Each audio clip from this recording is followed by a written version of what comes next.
Baik, Kak. Jadi memang arahnya akan ke sana ya. Memang benar-benar menjaga lingkungan ya. Tidak hanya kita bisa mengabsorb BBM yang lebih ramah lingkungan, tapi juga yang dikeluarkan juga ramah lingkungan gitu ya.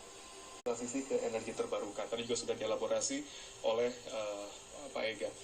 Saya mungkin ke Pak Ega terlebih dahulu. Pak Ega, sebenarnya bagaimana standar pengujian BBM yang digunakan Pertamina? Bagaimana penentuan RON ini? Tadi kan disampaikan RON tinggi. Gas di spesifikasi BBM di Indonesia ini itu ditentukan oleh Dirjen Migas dan diawasi oleh Migas. Tentunya Pertamina ini juga engage dengan Dirjen Migas dan Migas dalam pengujian ini. Pengujian terkait RON ini sesungguhnya punya standarnya. Ada CFR engine yang harus digunakan. Jadi tidak semudah itu, tidak secepat itu. Tapi kita harus menggunakan alat yang standar, namanya CFR engine. Di Pertamina juga ada, tapi untuk lebih netralnya kami juga dengan Migas. Termasuk pada saat kami mendapatkan approval suatu produk, tentu kita mengacu dari spesifikasi yang sudah ditentukan oleh pemerintah. Dalam ini Dirjen Migas dan diawasi oleh Migas gitu. Sebenarnya RON etanol berapa persen yang sekiranya cukup sudah? Ya. Mereka berani sampai 100. Nah, kenapa kita enggak? Oh. Langsung ya, Pak?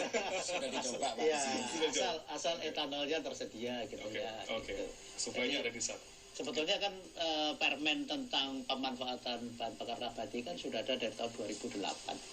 Dan waktu itu tahapannya juga sudah ditentukan.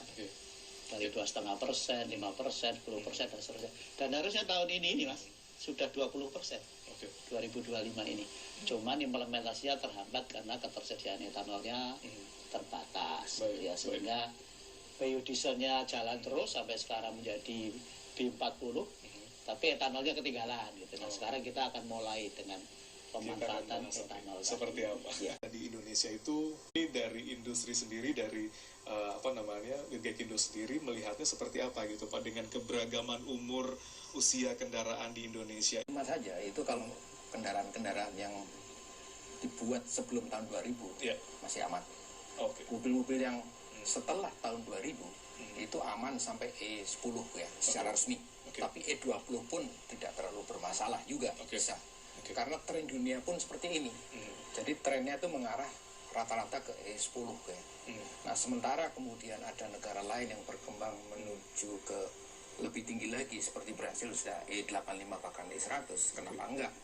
Kita bisa juga mengarah ke sana. Jadi jangan terlalu khawatir di situnya, karena kemudian yang dijadikan masalah kan tadi khawatir korosif Pak. Dan itu